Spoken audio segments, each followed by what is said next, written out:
guys, so I pulled the front wheel drive head off, mounted the engine mounts properly. As you can see, I've mounted the flex plate converter box. I do have to bolt the converter to the flex plate still, but I'll do that in the car. Pulled the head off. You can see that the, I can't really see, but the bore still has the cross hatch, which is awesome. A little bit of glazing here and there, but I mean overall it's pretty good. What else? You can see it's all bolted up. I still need to clean it, but I'm going to, while I'm at this stage, I'm just going to test fit it and see if the engine mounts line up and the box cross member lines up and whatnot.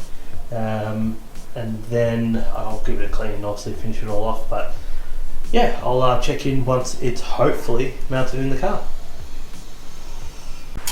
Yeah guys, welcome back to my channel. I spent probably half a day sitting in the new F2T and auto in there, and I've realised that I've fucked up. I've hit a snag majorly, so I'm coming to you guys and need to ask you guys for advice. So obviously you can see the engine mount is still off. That's okay. The engine will line up, but the problem I've got is this auto change is from a HB929, so it's a 3-speed, 4-speed, so overdrive. And the box, this is a manual car, and the box just doesn't fit. So I'll see if I can get under there to show you.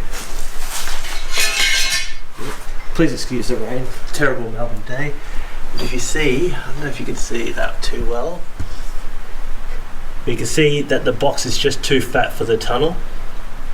So that's the selector mechanism. So that's on that side. Now if I go around to the other side, if I go around to this side, you can see there that I'm also just too tight. So I'm led to believe that the tunnels are the same between manual and auto for the old school boxes, but this box being from the later model 929 just doesn't look like it's going to fit. So at this stage I'm in the crossroads. I don't know sort of what to do, because I really want to run, there's no point in me running like the old auto because it's not going to last, and this is a Jatco auto. So I need your guys' advice. So it's either I modify this tunnel, which I really don't want to do, because in my eyes this is meant to be a budget build, and if I start modifying this tunnel, then I might as well keep this car off the road and put like maybe a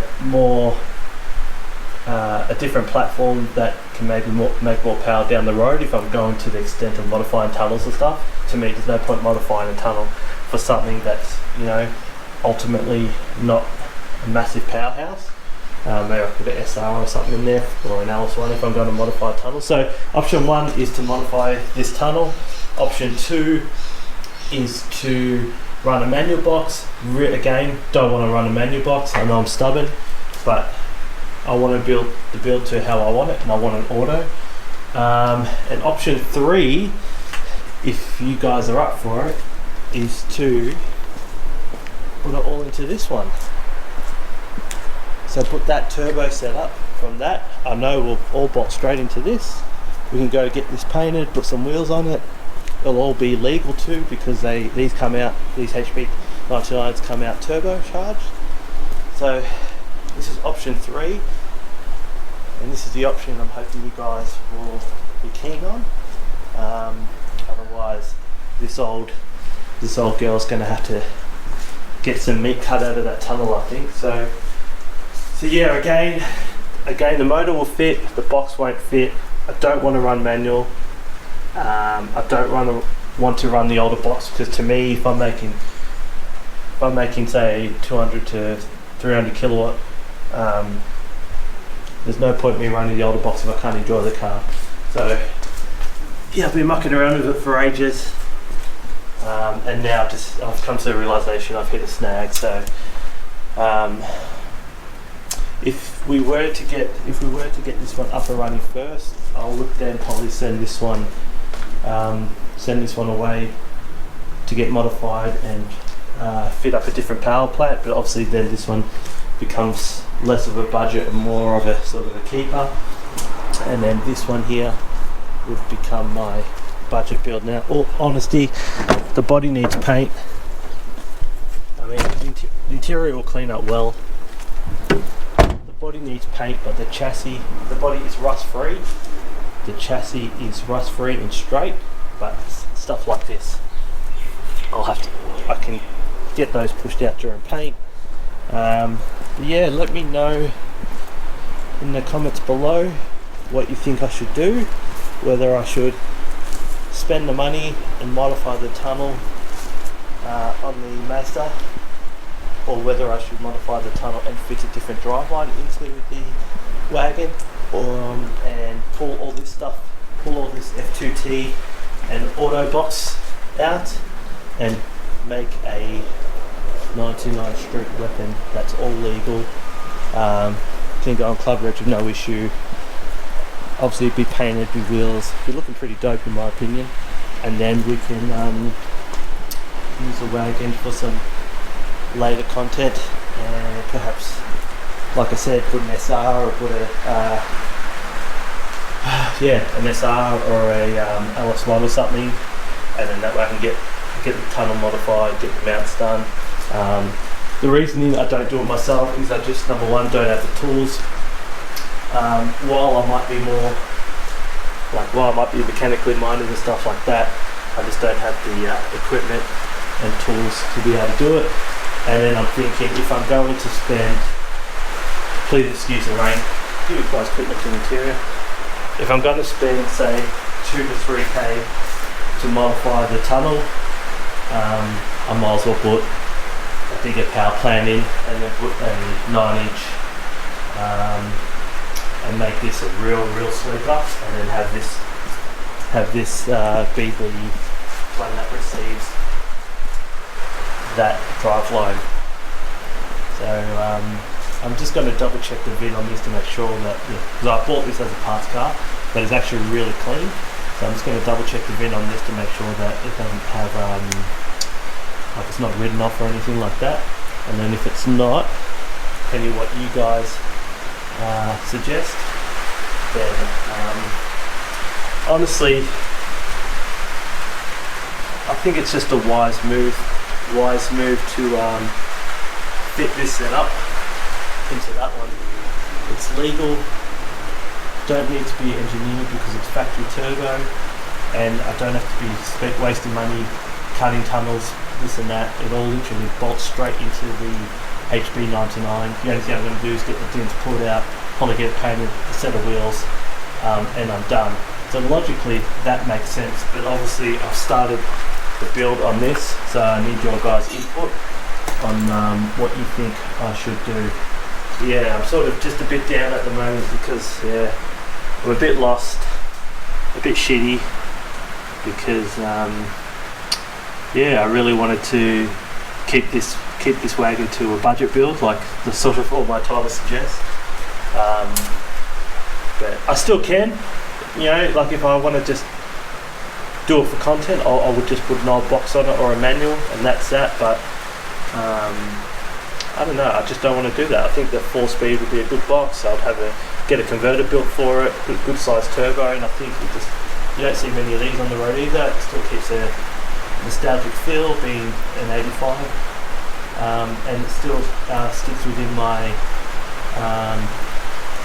how to build a turbo Mazda on a budget.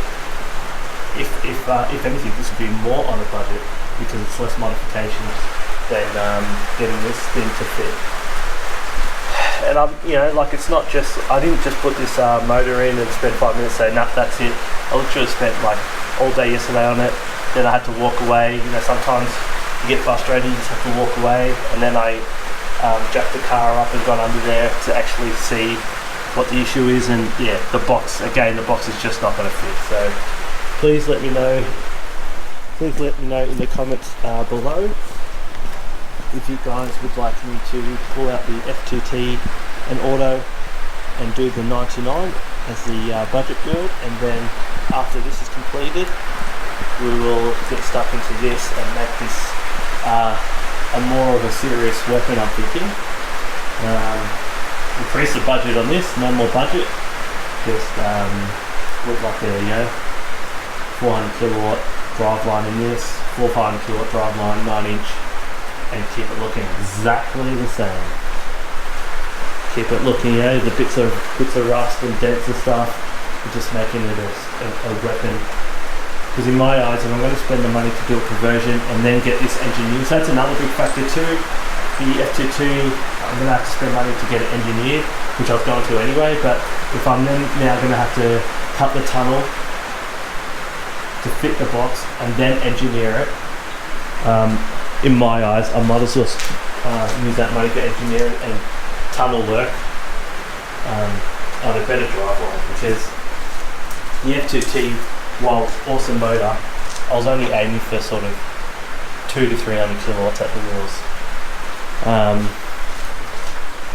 So at least if I'm going to spend that money, I might as well get something that I know is capable of a lot more if I want to. And then I'll still have the F2T in this bad boy to hit the streets with on a Friday and Saturday night, and know I'm all legal. Don't have to worry about police. Don't have to worry about anything. I can, as long as I'm doing the right thing, which I always do, then this would be an awesome cruiser. And then we can do a bunch of content on this while I hook up with a company to do some tunnel work and bay work on this. So yeah, again, in the comments, let me know what I should do, because it's really doing my head in, and I don't want to start on this if then all you guys will start giving me shit for not finishing this. So I wanted to get your guys' input, but logically I think this is the way to go. So in the comments below, let me know what you think, if you have any ideas, any suggestions, but ultimately I would like to just whack it all in this, get this done, and then take my time a bit more of this, put a different driveline in this, and keep it my sleeper wagon. This will still be pretty sleeper too, because we set of wheels, paint job, but no one will know it's sort of making 250, 280 kilowatts or whatever. But yeah, let me know in the comments below, and bye from a very sad Jason.